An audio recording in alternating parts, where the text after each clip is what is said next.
स्वागत है आपका अपना YouTube channel Bihar study hub में। आज के वीडियो में लेकर आए हैं डीएलएड एंट्रेंस एग्जाम के लिए 20 में 20 साइंस के VBI क्वेश्चन जो आपको सरकारी कॉलेज दिलाने में मदद करेगा। चलिए, ये प्रीवियस ईयर क्वेश्चन 2024 का है। ये है आपका 10/4/2024 का पूछा हुआ डीएलएड का क्वेश्चन है। चलिए, प्रीवियस ईयर क्वेश्चन को हम लोग देखते हैं बारी बारी से और इस पर चर्चा करते हैं। ये लिखा है क्वेश्चन नंबर यानी प्रथम, इस सेट का प्रथम क्वेश्चन यानी 71 से चालू होता है। ये निम्नलिखित में से कौन चाल का मात्रक नहीं है? नहीं हो सकता है। चाल का मात्रक यानी स्पीड, चाल मीटर पर सेकेंड हो सकता है, सेंटीमीटर पर सेकेंड हो सकता है, किलोमीटर पर घंटा हो सकता है, लेकिन सेकेंड पर मिनट नहीं होता है। तो राइट ऑप्शन आपका सी होगा, S/m। राइट ऑप्शन आपका सी होगा। चलते हैं नेक्स्ट क्वेश्चन की तरफ। अगला क्वेश्चन है,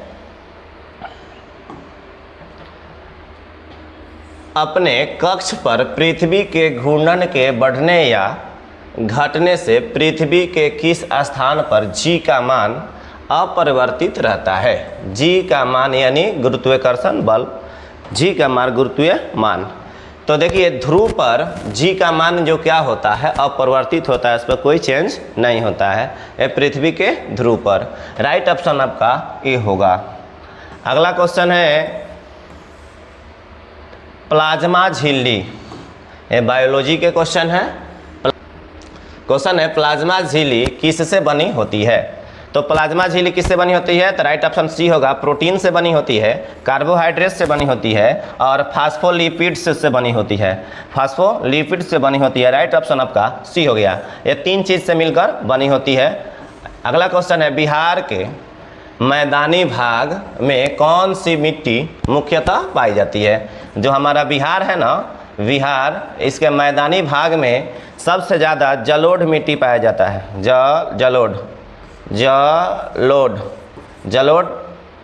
जलोढ़ मिट्टी पाया जाता है।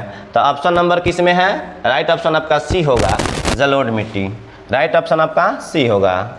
अगला क्वेश्चन जो है वो देखिएगा, लिखा हुआ है बाहरी कान कहलाता है। देखिए, इस सेट पर कितना रिपीट क्वेश्चन हुआ है, एक ही क्वेश्चन को बार बार पूछा गया। बाहरी कान कहलाता है, तो बाहरी कान को क्या कहलाता है? तो राइट ऑप्शन आपका ए होगा, कर्णपल्लव। कर्णपल्लव। राइट ऑप्शन आपका ए होगा, कर्णपल्लव। अगला क्वेश्चन जो है,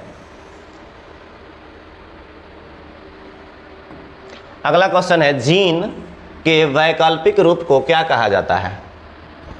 जीन के वैकल्पिक रूप को क्या कहा जाता है? तो जीन के वैकल्पिक रूप को एलील कहा जाता है। एलील किसे कहा जाता है? तो जीन के वैकल्पिक रूप को एलील कहा जाता है। अगला क्वेश्चन है, जैसे श्वसन क्या है? श्वसन है यानी श्वसन क्या है? तो श्वसन क्या है? तो श्वसन में ऑप्शन के अनुसार आपका राइट ऑप्शन होगा कैटाबोलिक प्रक्रिया है। श्वसन क्या है? कैटाबोलिक प्रक्रिया है। Option number C right option होगा, कैटाबोलिक प्रक्रिया है। अगला क्वेश्चन है आपका, अगला क्वेश्चन है, राइबोसोम किसमें बनते हैं? देखिए, ये VBI क्वेश्चन है, राइबोसोम किसमें बनते हैं? तो राइबोसोम किसमें बनते हैं? राइट ऑप्शन आपका डी होगा, न्यूक्लियोलस में बनता है। राइट ऑप्शन आपका डी होगा, न्यूक्लियोलस में बनता है, न्यूक्लियोलस। राइट ऑप्शन आपका डी होगा। अगला क्वेश्चन है आपका, यौगिक जिसका अणुसूत्र समान किंतु संरचना सूत्र अलग अलग हो, क्या कहलाता है? यानी ऐसा यौगिक जिसका अणुसूत्र समान हो और संरचना सूत्र भिन्न भिन्न हो, अलग अलग हो, तो ये क्या कहलाता है? समावयवी। समावयवी। तो इसमें देखेंगे, ढूंढेंगे, राइट ऑप्शन आपका ए होगा, समावयवी। अगला क्वेश्चन जो है देखते हैं। अगला क्वेश्चन है, देखिए लिख रहा है, सामान्य नेत्र के लिए दूर बिंदु है। यानी सामान्य नेत्र के लिए दूर दृष्टि क्या होता है? देखिएगा, सामान्य नेत्र के लिए दूर दृष्टि का बात किया जाए, तो अनंत होगा। अनंत होगा। अगर वहीं निकट दृष्टि का बात किया जाए, निकट दृष्टि का बात किया जाए तो 25 सेंटीमीटर होता है। ये आराम से याद कीजिएगा। दूर दृष्टि पूछे तो अनंत, निकट पूछे तो 25 सेंटीमीटर। तो राइट ऑप्शन आपका आंसर के अनुसार राइट ऑप्शन आपका बी है अनंत। अगर निकट दृष्टि इसके जगह पर रहेगा तो 25 सेंटीमीटर राइट ऑप्शन होता। अगला क्वेश्चन देखेंगे हम लोग। डायनोमो बदलता है। डायनोमो जो कार गाड़ी वगैरह में प्रयोग किया जाता है, वो नचता है, उससे लाइट वगैरह और उसका बैटरी चार्ज होता है। तो डायनोमो को नचाया जाता है तो यांत्रिक ऊर्जा हो गया, और किसमें बदल देता है तो विद्युत ऊर्जा में बदल देता है। तो राइट ऑप्शन आपका ये होगा, डायनोमो यांत्रिक ऊर्जा को विद्युत ऊर्जा में बदल देता है। अगला क्वेश्चन देखते हैं। अगला क्वेश्चन है विश्व पर्यावरण दिवस किस तारीख को मनाया जाता है। ये भी एक क्वेश्चन है। पर्यावरण दिवस आपको 5 जून को मनाया जाता है, 5 जून। राइट ऑप्शन आपका सी होगा, 5 जून। पर्यावरण दिवस कब जून को मनाया जाता है तो 5 जून को मनाया जाता है। अगला क्वेश्चन जो है इसको देखा जाए, फ्लेमिंग के वाम हस्त नियम में बाएं हाथ के तर्जनी संकेत करता है। तर्जनी, ये देखिए हमारे जो फिंगर होता है सबका अलग अलग नाम है। जैसे हिंदी में बात किया जाए तो कानी अंगुली कहा जाता है, अंगुली। इसको क्या बोलते हैं अनामिका, इसको क्या बोलते हैं माध्यमा, इसको बोलते हैं तर्जनी, इसको बोलता है थंब यानी अंगूठा। तो बाएं हाथ इस तरह रहता है, सब एक दूसरे के 90 डिग्री पर होता है। तो तर्जनी क्या होता है, चुंबकीय क्षेत्र को प्रदर्शित करता है। इनमें से देखेंगे राइट ऑप्शन आपका डी होगा, चुंबकीय क्षेत्र को दिशा को दर्शाता है। और एक धारा का दिशा का दर्शाता है, एक चुंबकीय का दिशा को दर्शाता है। इस तरह होता है। ये क्या है, फ्लेमिंग के वाम हस्त नियम कहलाता है। चलिए अगला क्वेश्चन हम लोग देखते हैं। निम्न में से कौन सी वस्तु ऊष्मा का अच्छा चालक होता है। यानी ऑप्शन में जितना दिख रहा है इसमें से कौन ऐसा वस्तु है जो ऊष्मा का अच्छा चालक है। ये थर्मोकोल बिल्कुल नहीं, शीशा, लकड़ी का बुरादा, प्लास्टिक, इस सब में से सबसे ज़्यादा शीशा होगा। तो राइट ऑप्शन आपका बी होगा, शीशा। ये ऊष्मा का सबसे अधिक चालक होता है। राइट ऑप्शन आपका बी होगा। अगला क्वेश्चन है खाद्यान्नों। अगला क्वेश्चन है आपका खाद्यान्नों जैसे गेहूं, चावल, मक्का, बाजरा, ज्वार से हमें मुख्यतः रूप से क्या प्राप्त होता है। ये सब जो अनाज होता है ना, इससे हमको क्या प्राप्त होता है तो कार्बोहाइड्रेट प्राप्त होता है। इससे क्या प्राप्त होता है, कार्बोहाइड्रेट प्राप्त होता है। प्रोटीन वासा के लिए क्या करना, प्रोटीन के लिए दाल वगैरह का प्रयोग करना चाहिए, दाल। और वासा में क्या हो जाएगा, घी वगैरह हो जाएगा। अगला क्वेश्चन हम लोग देखते हैं, विटामिन और खनिज किस में मिलता है, हरा सब्जी और फल फ्रूट्स में। अगला क्वेश्चन है, देखिए काला ज्वार रोग का उष्मायन अवधि क्या होता है, क्या है। तो उष्मायन अवधि का बात किया जाए तो 2 से 4 मंथ, 2 से 4 मंथ होता है। तो राइट ऑप्शन आपका डी होगा, 2 से 4 महीना।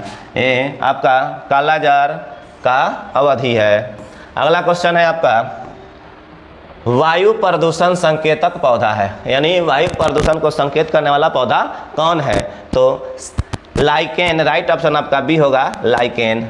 राइट ऑप्शन आपका बी होगा, लाइकेन के पौधा। अगला क्वेश्चन है आपका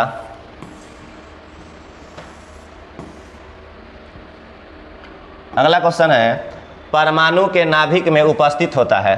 तो देखिएगा एक परमाणु का मॉडल बनाते हैं, ये आपका नाभिक हो गया। परमाणु के क्या हो गया, ये आपका नाभिक हो गया। तो परमाणु के नाभिक में न्यूट्रॉन और प्रोटॉन होता है। इसके कक्ष पर इलेक्ट्रॉन चक्कर लगाता है। क्या लगाता है, इलेक्ट्रॉन चक्कर लगाता है। इलेक्ट्रॉन पर माइनस आवेश, प्रोटॉन पर प्लस आवेश और न्यूट्रॉन पर 0 आवेश, यानी कुछ भी आवेश नहीं होता है। आवेश के बात किया जाए तो इसमें भी आपका डाउट क्लियर।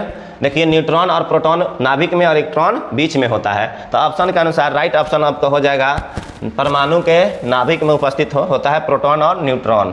तो राइट ऑप्शन आपका बी सही होगा, प्रोटॉन और न्यूट्रॉन दोनों परमाणु के नाभिक में स्थित होता है, जिसमें प्रोटॉन पर प्लस चार्ज, न्यूट्रॉन पर क्या होता है 0 चार्ज होता है, 0 चार्ज, और इलेक्ट्रॉन पर माइनस चार्ज होता है। तो देखिए ये क्वेश्चन को VVI क्वेश्चन है। आगे बढ़ते हैं। pH स्केल की खोज किसने की थी। pH का फुल फॉर्म का बात किया जाए, pH का फुल फॉर्म का बात किया जाए, pH यानी power of hydrogen, pH power of hydrogen, H for hydrogen, ये pH का फुल फॉर्म होता है। तो यह pH स्केल की खोज किसने किया था? तो राइट ऑप्शन आपका डी हो जाएगा, सोरेनसन। राइट ऑप्शन आपका सी होगा, डी होगा, सोरेनसन। यही आपका पीएच स्केल के खोज किए थे। आपको अगर सन का बात किया जाए तो 1909 ईस्वी में सोरेनसन ने 1909 ईस्वी में पीएच स्केल का क्या किए थे? खोज किए थे। राइट ऑप्शन आपका डी होगा। अगला क्वेश्चन है, आधुनिक आवर्त सारणी किसने बनाया है? देखिए, आवर्त सारणी बहुत लोगों ने, बहुत वैज्ञानिकों ने मिलकर बनाया, जैसे मेंडलीव, बोर, ये सब एक क्या है? आवर्त सारणी मिलकर बनाए। एक दूसरे का खामियां निकला, इसमें कुछ गलती त्रुटियां हुआ, उसमें से सुधार किया गया ना जी।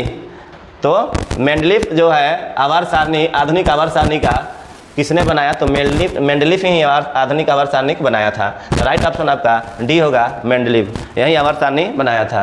एक क्वेश्चन समाप्त हुआ। मिलते हैं नेक्स्ट वीडियो में। अगर वीडियो अच्छा लगे तो चैनल को सब्सक्राइब करें, वीडियो को लाइक करें। मिलते हैं नेक्स्ट वीडियो में। धन्यवाद।